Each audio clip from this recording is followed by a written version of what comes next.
Hey, welcome back to the Behind the Well Show. This is Roger Abel with co-host Elias Randel. Elias, how's your week treating you so far? Good. I'm happy to be on the show. Thanks for having me.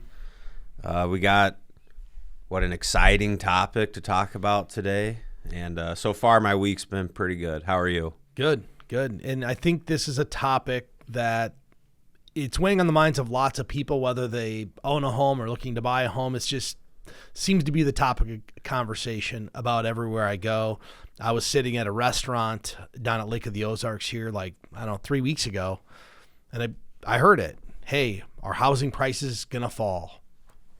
What are the signs they could fall? And everybody feels like there's this frothy housing market because prices have went up pretty quickly on homes. I mean, a lot of places year-over-year home increases over 20%. But I thought it'd be good to talk about, what could happen and what maybe is different this time versus 2007 and 2008, 2009 when we saw this great crash in housing prices. I saw a Dave Ramsey clip. Somebody called into the show and said, should I wait to buy a home when prices go down? What was Dave Ramsey's response? You know what the response was. Buy the house today. Yeah, if you're ready to buy. Prices aren't going down in 5 years. He goes, his belief, and this is not mine, is that prices may not keep going up at this pace. They may level off or not increase at all. But the likelihood of them going down isn't great. There's been very few times where we've had a nationwide, housing crash per se. Really, the only time I remember in my lifetime is 2007, 2008. And prices since then, if you owned a home and you did nothing, guess what happened? Your house is still worth more now. It's still worth more than it was back then. It's almost like the long-term investing strategies we talk to people about. So I do think that people should start to think about a slowing in the housing market. And what's happening is the Federal Reserve is trying to slow this economy. The economy's been on a runaway freight train with inflation and growth for the last 18 months, and we're trying to slow it. That's why interest rates are being raised, to try to slow down the increase in housing costs. The challenging thing, Elias, is two of the major drivers here, the Fed can't control. The Fed has very little control about the cost of food and the cost of actual energy, or in our case, gasoline. We just hit the highest ever recorded price per gallon. AAA's been doing the research since 2000. This is the highest cost per gallon nationwide ever. We're over $5 a gallon. It is, really? Yeah. I just read that this morning. Nationwide, AAA's been running their survey since 2000. The nationwide average price per gallon is over $5. It's the highest we've ever seen. It's over $5. Okay, so I think now we're starting to – I was thinking about this the other day.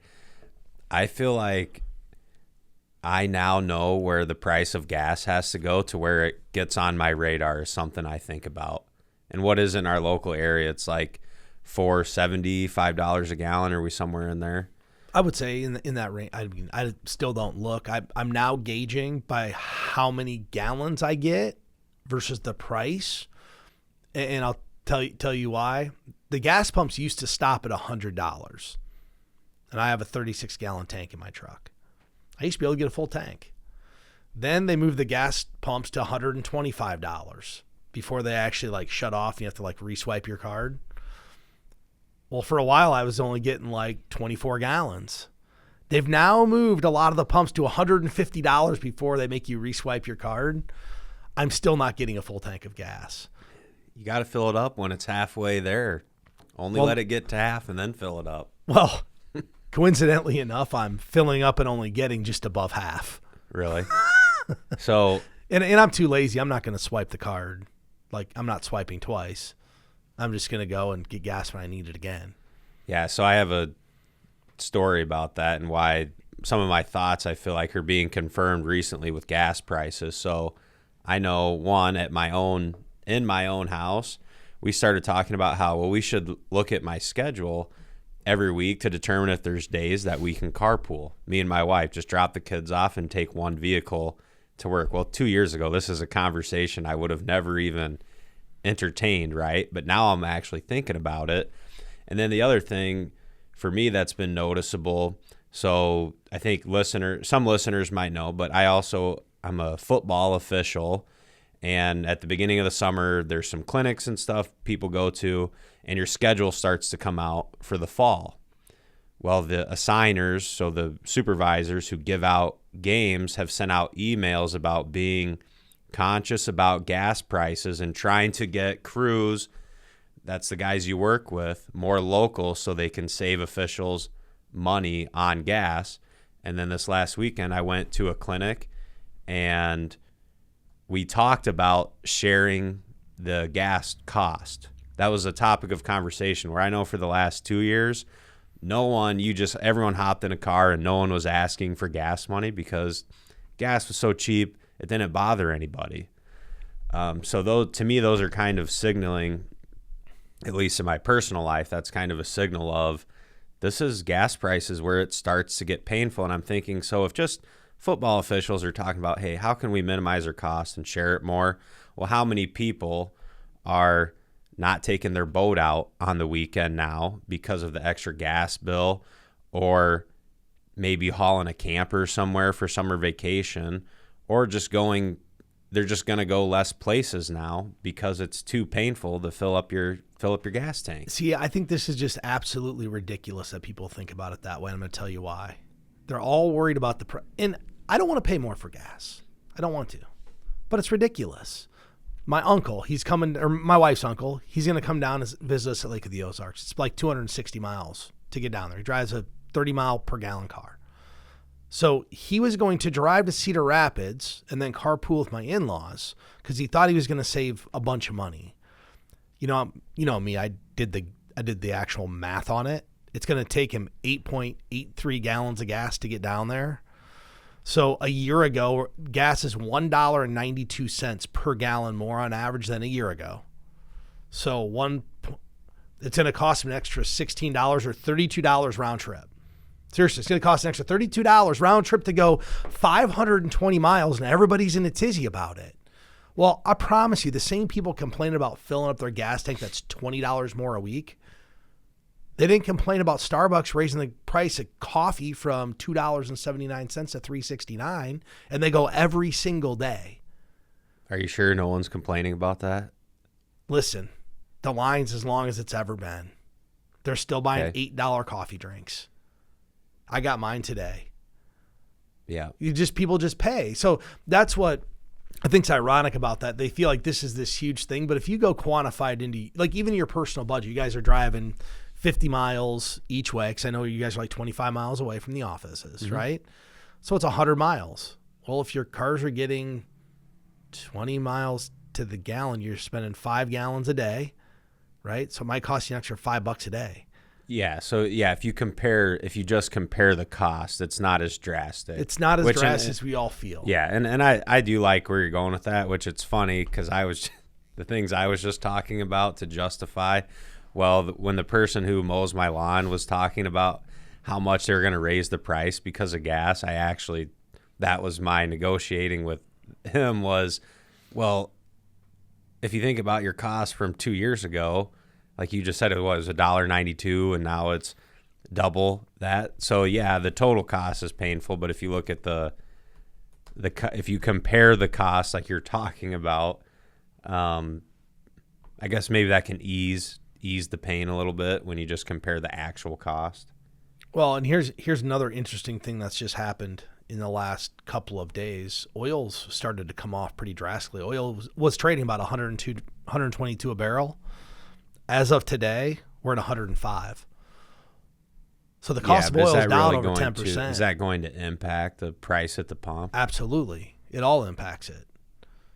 But probably not immediately. Absolutely. Yeah, you're not going to see it immediately because there's already inventories and other things that have been paid for. But either way, you're starting to see the cost of this come down. And I saw a gas pump went down at $4.53. I'm like, oh, that's maybe not as high as it was. But I buy diesel, so I don't know. I don't track the price of gas. But in general, I think that, inflation's here to stay for a little while, and the Fed's trying to start this, or the Fed's trying to fight this. But one of the big things that people are really concerned about is the cost of home ownership and the rising interest rates. We've got 30-year mortgages in the sixes now. Fannie Mae did a survey on home buyer sentiment. A record 79% of the people said it's a bad time to buy a home. And I had this conversation with my wife the other night. And I started thinking about this because we all start to buy in. You hear it enough, you start to buy in. Oh, yeah, prices are going down. Prices are going down. And you can see prices coming down on some properties. But it's not properties that people just bought like a year or two ago. It's properties people have owned for 5 or 6 years and are trying to get an outlandish amount of money out of them. They're saying, hey, the average price per square foot's $300. I'm listed at $330. Well, nothing's actually sold at $330. They're all selling at $300. And everybody's getting nervous and feeling like very, very pessimistic. And you know what came to mind? The old Warren Buffett quote. When others are fearful, you should be greedy. And when others are greedy, you should be fearful. We're in this very, very low investor confidence stage in everything, even the whole housing market. If everybody's pessimistic, maybe it's time to be greedy. Maybe we're thinking about it exactly the wrong way. So just that whole quote just came back to me. Be fearful when others are greedy and greedy when others are fearful. And I told my wife that. I'm like, maybe we're just thinking about it the wrong way. Maybe there's not going to be a decline in housing prices or a drastic one. More likely, they might just cool off. But there's some signs that it is already cooling off. There is. And I think as we go through our show notes and talk about some of the data that we've put together for this show, I think any fears or like waiting for a crash, I don't think you can justify that sentiment just based when you compare the data of like 2007 and 2008 until now. But to add to your point, so I found a chart this morning about median U.S. home list prices. So the median home listing price is still elevated, but new listing prices are coming down. So I think that speaks to the point you just made of some of the houses are people that have, maybe they don't really want to sell their house, but they thought this might be a good opportunity to get more money than what I ever thought my house would be worth. So I'm just going to list it and see what happens. But the new listing price is coming down. To me, that's signaling, okay, brokers, real estate agents, the people who understand the market and are helping people sell homes, they're already adjusting the price for the current market conditions. So I think we're going to see exactly that. We're going to see a cool off in the pricing market. Now I feel like these prices are going to be fairly sticky because if you bought, especially in the last couple of years, you bought a home that you really like, you finance it around a 3% 30-year mortgage, you're not going to want to sell it for less than what you bought it. So those houses probably just aren't going to come, they're not just going to come back on the market for no reason 25% higher than what they bought it for 2 years ago. And think about some other support that's out there. Rates are at 6%. I'll use my personal situation. My wife would probably like to build a new house. Well, at the end of the day, I'm locked in at a 2.75% rate. At some point, if rates go too high, that's going to limit inventory because it's like, well, what am I really getting? We've got higher prices, higher cost to borrow. Why would I move? So that may restrict overall supply. And that's really what's going to happen for prices to come down drastically is just an oversupply in the market. Why did prices come down drastically in 2007, 8, and 9? And I have some statistics to highlight the major differences. Well, it's purely supply. People had adjustable rate mortgages that were coming through and happening and adjusting. They couldn't afford it. So guess what happens? We have this oversupply of homes. Yeah, they had to sell they just had to sell or short sell their home or whatever. And listen, inventory of homes is actually growing right now. They're up 13% year over year. So there is a growing number of inventory of homes, but it's still low. Go look in your local market and see what's available for sale. It's minimal. And I look all the time on Zillow because I just like looking at real estate. Yeah, if the supply hadn't gotten so low, there could be like a year-over-year increase of 13%. That would be significant, but an increase in 13% over the last year when inventory was as low as it was, to me, that's like a nibble into the problem of supply. It's not gonna all of a sudden, oh, now we have too many homes. Think about this. For sale. If you have, I don't even know. Let's just pull this up where we're in Cedar Rapids, Iowa. Let's see what the active listings are. Okay, Elias. So let's just look at our local. We're in Cedar Rapids, Iowa.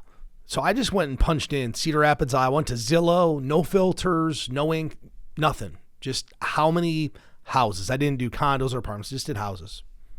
There's 294 listings on Zillow. Let's think about this. So we have 13% more. There's 30 more homes. It's not relevant in the overall supply, because once you start to filter this down by your specific demographic, if I go put in here 200 to 350,000, you have 54 homes. 54 homes in the entire city that are for sale between $200,000 and $350,000. That's not very many homes when you look at the overall population base. And then, oh, by the way, they're up 14% from last year. There's like 6 more homes in that price range. It's still restricted inventory. So that's one thing that's going to support prices. And what makes it a little bit different. But the other things that you can see where homes are slowing down, you mentioned price cuts. We're also starting to see real estate companies lay people off. And the mortgage industry is like over right now. Yeah, I heard. I heard they're like over. Yeah, there was a mortgage broker, I think from Florida, on CNBC, and he said it feels like someone just flipped a switch on us, and I'm sure it does feel like that for them. They went from probably record years, if you're in the mortgage broker business, to your revenue could be down 40 or 50% year to date. Think about this. This is how good it was for the mortgage industry. Anybody that had any type of a loan taken out pre-2019, they're all probably in the 3.5% to 5%, somewhere in there, right? They could have locked in a 30-year at 2.75. It almost makes every single home borrower in America a potential client. I mean, if you say 1%, refinance, I'm shocked when they tell me that. Well, I am, but if you're 5 years away from paying it off, it doesn't matter. You've already paid all the interest. Right. The people that benefit from that refinance, hey, we're going to live in this house for another 7 years or have this loan for another 7 years. We're only 28 years into the loan, or I'm going from a 30-year to a 15-year because the payment's exactly the same and the rate's 2.25% or 2%. But think about how good that was for the mortgage industry to just say, hey, look, every single person in America that has a home loan, if it's paid for in cash, it doesn't matter, potentially becomes an opportunity. Another opportunity is out there, even if the client or potential borrower didn't see benefits in just refinancing their home, a lot of people wanted to tap their equity, right? Yeah. Tappable equity, for definition, is all equity in excess of 20% loan to value, meaning you have $100,000, you owe $50,000.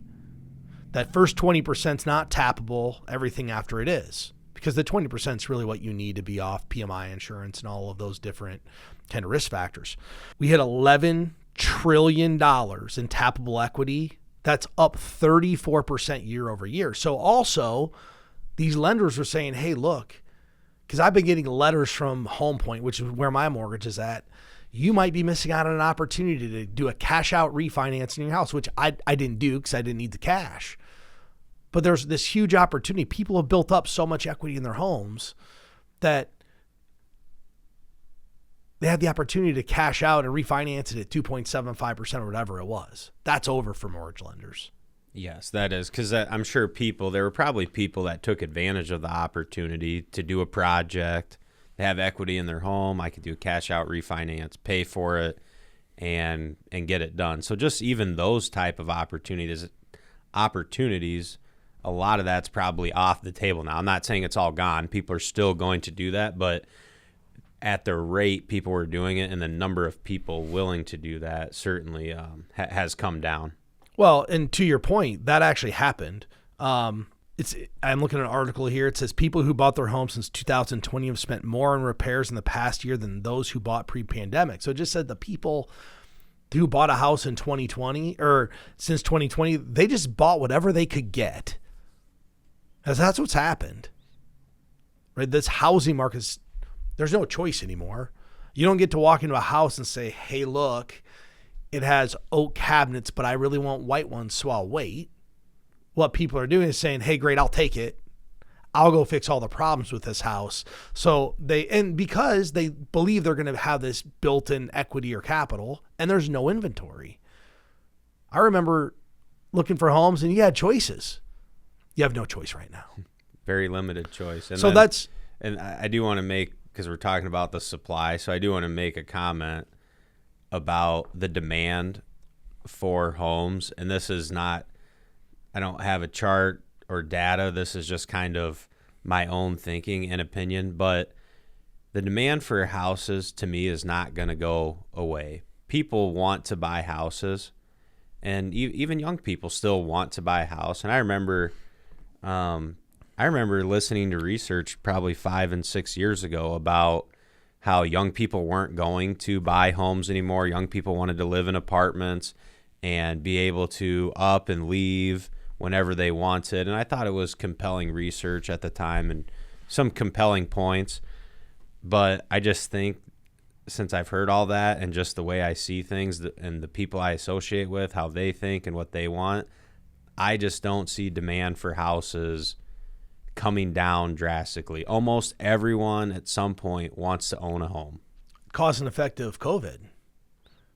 I remember REIT people or REIT product wholesalers calling us, telling us that exact story. Hey, there's the move to the urban. All the young people want to be in a centralized apartment facility with a workout center and a coffee shop and parking and all their amenities. I remember all those stories. All those stories. I think you're exactly right. That's over. COVID happened. And here's the problem with an apartment. You had 2 bedrooms and now you have a kid and a wife and a dog, and now you're working at home. You want space. And we're seeing them move out of the urban centers into the less populated areas because of COVID. So I think you're right. The drive for home ownership is going to be more, with one caveat. As the cost to rent or the cost to own becomes substantially more expensive than the cost to rent, people are going to be forced back into those. Not because they want to, that's what they can afford. So I was listening to CNBC the other day, and there's this equilibrium point where once it becomes more than $600 per month more expensive to own than rent, people start looking at renting. And right now the number's over $800. It's $800 on average more expensive to own than rent. So you're seeing this equilibrium push back to maybe the renting. But I want to talk about a couple really, really, really major statistical data points, and the reason that I think prices will hold up much better than they did in 2007 in the great financial crisis and the Great Recession and the housing market. In 2022, today, and let me back up. One of the major leaders to the great financial crisis, the Great Recession, was irresponsible lending. We had the ninja loan, the no income, no job application, no verification. Just, oh yeah, you tell me you make $200,000, I trust you, I give you a loan. Okay, those days are over. But at the same time, I'll never forget, we were shopping for a house, and back, in 2005, 2006, all the mortgage companies would publish their rates. They put them on their website, you could see them. And Countrywide, who went out of business, had a 40-year interest-only loan. You didn't have to pay any principal. You're just paying interest payments, never building equity. They're interest-only mortgage loans back then. They're all adjustable rate. So the adjustable rate and irresponsible lending practices led to this run-up in housing and ultimately the collapse, because nobody could afford it when their rates adjusted, which put oversupply of homes in the market. In 2007, there were 13 million adjustable rate mortgages in America. In 2022, there's 2.5 million. So there's 6 times the amount of adjustable rate mortgages in America than there are today. Right. And today that represents 8% of active mortgages today, as compared to in 2007, 36% of all mortgages. Okay. So there's one. That's a very compelling data point right there. People, and then couple that with how you get a loan. The standards to get a loan today are way more difficult than they were in 2006. I mean, I'm way more financially solvent than I've ever been. And I did a refinance like 2 years. I'm like, they want everything. Like, they're looking at my checking account and all this like documentation. I'm like, this is bananas. So that's one. 2, in 2007, there were 10 million mortgage resets, which means people with adjustable rate mortgages, there were 10 million loans resetting their new interest rate, compared to 1.4 million today. 1.4 million. I mean, just when you think about like statistically, it's a very significant difference. Next one, average credit score. 2022, the average credit score of a borrower in 2022 is 751. That's an excellent credit score. Yeah. It's a very good credit score. Right. 751. In 2010, it was 699. And I'm getting all of these from Black Knight Inc. They put out mortgage data stats. That's a website you can go to get it. But you think about just those 3 things. We don't have nearly the number of adjustable rate mortgages. We don't have resets happening. And our qualifying standards are way higher. The only thing that would really cause us to get excess inventory is people can't afford their house. So and let's think about none of this data suggests that people are going to be in that situation. We're only going to be in that situation if we have mass unemployment. Well, think about our employment scenario. Correct. It's 3.6%. We can't find enough workers. So I read all these articles, the housing collapse is coming. I don't know.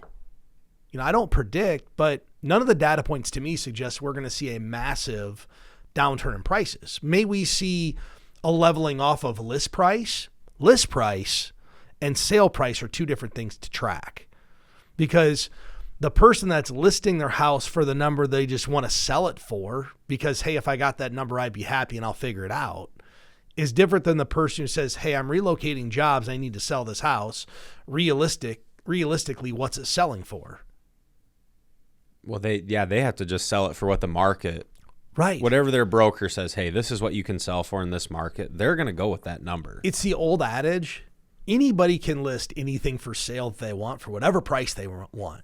What it sells for is 2 different things. It's go out to eBay sometime. This is great. Like, go to eBay. I was selling some fishing equipment on there, or trying to buy some. Guy's like, well, it's listed for $4,000 on eBay.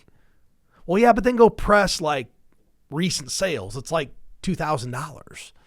So you listed it for 4, but really it's selling at 2. To have a house listed for $1 million, that really it's going to sell at 8. If you go look out on, and I look at Zillow all the time. If they're out there past 30 days, go look at the price per square foot. If it's on the market longer than 30 days, look at the price per square foot. And I'm sure they're 15 to 20% above the market price. Right. So is that person, they probably don't need to sell their home. If they're listing it at that price, they're probably just seeing if they can sell their home at that price. It's either a home or a second home, or a rental property, and they're trying to take advantage of lack of inventory. I mean, if everybody wants what you have, then the market may buy it. But if you don't care if you sell it, you put the price on that would motivate you to sell it. Everything's for sale for the right price. That is true. Not everything. Most things are for sale for the right price. That is true. So really, I think for me, some of the key takeaways. So is the housing market cooling off? Yes, it is. That's probably in the long term going to be a good thing. A crash for me to change my mind on a crash coming, what you just said, we would all of a sudden start having massive unemployment. Now I know people can't afford their home payment. and then some of these lending numbers, if things start to trend down, like the average credit score of borrowers, if lenders start taking more risk so that they can get more people qualified for loans, my mentality might start to shift a little bit, but I would have to see that first before I would start to entertain ideas of a housing market crash. If anything, with rising rates and less capacity, lending standards are going to get more scrutiny. It's going to be harder to get a loan. It's not going to become easier, but I do think you're going to see a rise, and we already are, in the adjustable rate mortgage again. My good friend's a mortgage lender, and I called him the other day, and I said, hey, man, how you feeling about rates? He's like, we're not doing any loans. I go, what's the rate? He's like 6 or something. I don't remember, 5.75, something like that. I go, are you doing adjustables? He goes, yeah, we're doing like a 7-year and low 4s. So I'm like, okay. So people are going to start going back to that adjustable rate. So, but if it doesn't adjust for 7 years, none of this is really going to matter for another 7 years, considering less than 8% of all the loans in America today are adjustable rate mortgages. Right. And if they keep the quality of the borrower high like they have been, then that doesn't necessarily mean it's going to lead to a potential issue. So I'm trying to figure out, this is how I think about what I believe will happen. I'm just trying to figure out what the catalyst for a crash in the housing market would be. As long as we have good unemployment, and average unemployment's like 4.6%. We're at 3.6. We're a long ways away from historical averages on unemployment. And then what would it actually have to get to for people to be able to start not affording their place and flood the market with inventory so that prices would drastically come down? Yeah, I think this topic, and I felt like this topic speaks to recency bias, and we talk about that in investing in markets.